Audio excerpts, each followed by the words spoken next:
Okay, guys. This is the online version of the presentation that I gave at some kind of tech conference or another that was held on March 17th. Um, I'm going to do this video slide by slide and probably just create a playlist rather than stitching them together. That way you can kind of go along at your own pace and it lets me take a break from slide to slide. So my name is Ed McGuigan, and I'm a network engineer working in what's called the SRC. Can't even remember what that stands for, to be honest. Something Resource Center. And first of all, what I want to talk about is the current state of Wi-Fi in the school district and just establish where we are. So basically, for a number of years now, probably about 3 or 4 years, we have had access points deployed in every classroom, in every school across the district. Sometimes they're not powered on, of course, and that's usually because either somebody has taken it upon themselves to disconnect them, sometimes for a good reason, like they need a computer port, sometimes just through vandalism or mischief. Besides every classroom, in most cases, communal areas are well served. In high schools, that means that cafeteria, auditoria, gymnasia, and media centers generally have something like 4 high-end AP330 access points in them. Middle schools, it's a little bit of a mix, and in elementary schools, we typically have perhaps a couple of low-end access points, although that's been changing over time. And we also have access points in the administrative areas, the main office. An issue with this is that the installation of the access points was done poorly, and they were not placed in the correct locations in the rooms where they're deployed, and that has some negative fallout for the performance of the wireless system. It certainly doesn't make it useless, but it creates some headaches. For your information, the access points should be centrally located on the ceiling of the space that they're serving. Of course, that's not always possible, such as in a gymnasium where the ceiling is 50 feet in the air.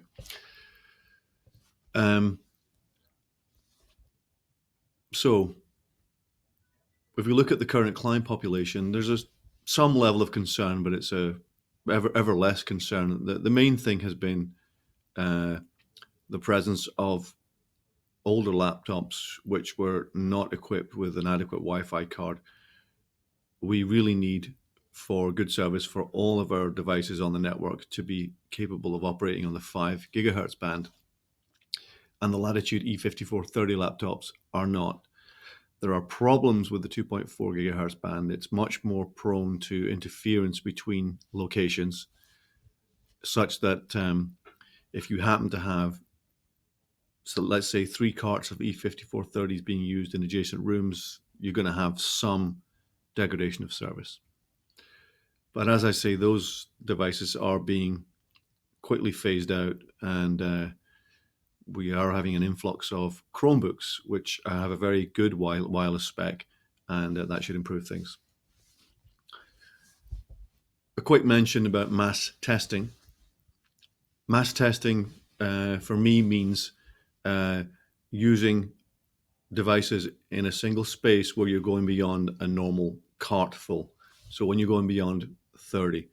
So I guess it normally starts at perhaps using a couple of carts in a media center. We've had media centers where testing has gone up to around 150 clients. Spanish River High School springs to mind.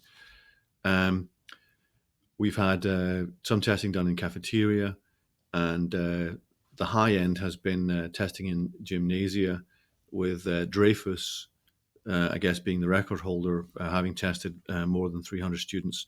Other notables are Jupiter High School and John I. Leonard, which has gone up above 200.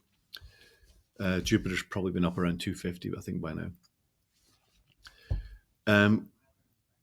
If you're planning to do mass testing in whatever space, then I would like you to contact me or contact Network Services and allow us the opportunity to take a look at what your plan is and to advise you and to perhaps come up with some recommendations on some changes or actually make those changes for you.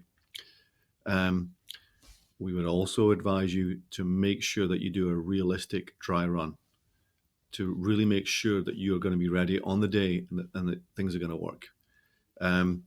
What we've seen in the past is a lack of that kind of preparation and calling me to come and basically witness the debacle on the day of testing.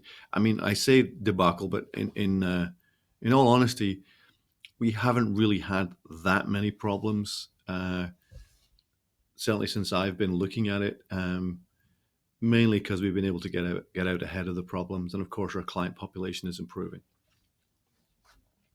Now, moving on, I think it's important to stress that to date, the amount of load that we place on our wireless systems in relation to their capacity is very low.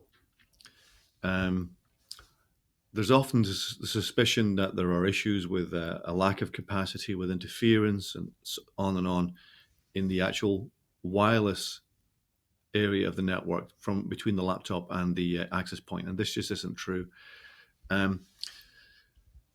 Most of the time, if you look at the Hive Manager web-based management system and you look at a school, when you see that there are large numbers of clients, you'll typically find it maybe in a cafeteria or some communal area, and they're actually student devices like iPhones and Android phones.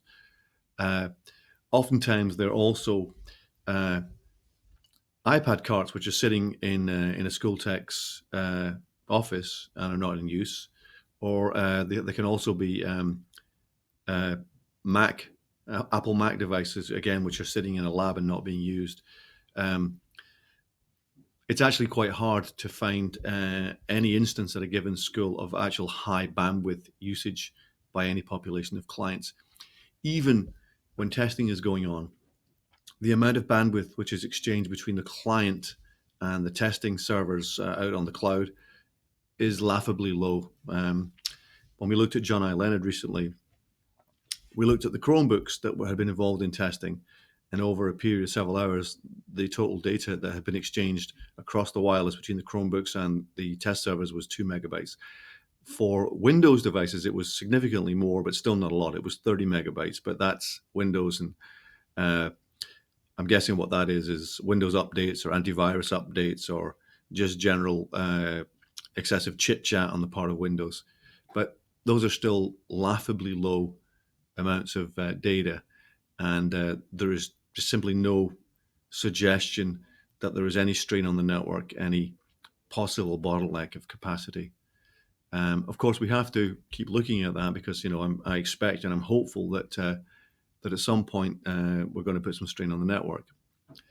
Now, where there is a strain and there is a performance issue potentially, it is not about the transmission of data over the network. It is about association, the initial connection of wireless clients to the access points, and then reassociation as the clients move around a school.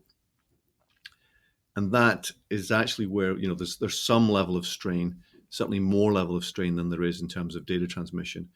So you would understand that when you have the kids and the Wi-Fi is activated on their phones, as they move from room to room with their personal devices, especially at the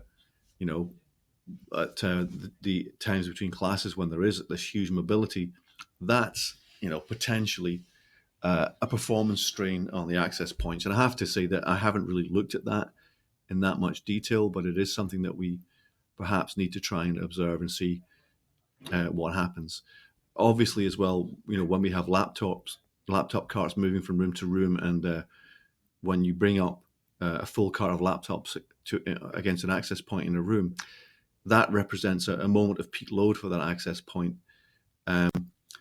And it's quite different from the situation that you might experience. For example, in Starbucks, we're always been told that things should work like Starbucks, but in reality, clients come in and out of Starbucks at random intervals. They don't just all walk in at one time because class is starting, and also you're home. You know, 30 of you do not walk through the door at 6 o'clock at night and expect that your home router is going to be able to handle associating all of those devices at one time. The the most extreme case of that, of course, are special events when you literally have hundreds of people flooding into an auditorium and all trying to get on Wi-Fi. And what I've seen in the past is that people have flooded in. There's been this huge spike in load on the access points, which they've taken some time to handle. And I would have half a dozen people come up to me and say, I can't get on Wi Fi. But when I look at their device, they're on Wi Fi. They couldn't get on initially, but after several minutes, once the peak load had subsided, most people were able to get on. Looking to the future, we're talking about a one-to-one initiative, and something that kind of has me bemused is this concept that even though we're going to be moving to one-to-one, that we're still expecting to have laptops or mobile devices that will be carried by students. Well, if we have a device for every student, then my expectation would be that it would be a fixed device integrated into a desk. I'm kind of imagining a flip top desk where the monitor is on the underside of the top, and you very possibly could have a Chromebox screwed onto the back of the monitor. Uh, in my view, at least, that's the only rational way of doing one-to-one. And at that point, even though we may well connect wirelessly, the devices are actually going to be static. So we're not going to get that association, disassociation going on, even if the kids are moving around. They're just going to move from one workstation to another workstation and log in. So the load is going to be on the login, the authentication services. Okay, end of slide.